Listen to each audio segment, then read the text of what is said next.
Hello, avakaya.com International Courier Service. అమ్మ చేతి వంట, నాన్న ప్రేమ, అక్క ఆప్యాయత, అమ్మమ్మ ఆవకాయ, బామ్మ భావోద్వేగం. ఒకే పెట్టిలో మీ ఇంటి ప్రేమ.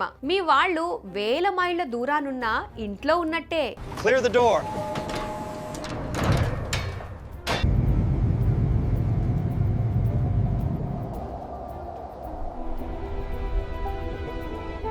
avakaya.com ఇంటర్నేషనల్ కొరియర్ సర్వీస్ ఉండగా మీ ప్రేమకి పాస్పోర్ట్ అవసరం లేదు. మనసుల మధ్య దూరం ఉండదు. ఓవర్ వెయిట్ టెన్షన్ అస్సలే ఉండదు. Free professional packaging, door pickup, insurance, real time tracking, shopping assistance, 24/7 customer support ఉంటుంది. మేము పంపేది పార్సిల్ కాదు, మీ ప్రేమ. avakaya.com international courier service from India to your heart. 9609191919 number కి కాల్ చేసి డీటెయిల్స్ తెలుసుకోండి.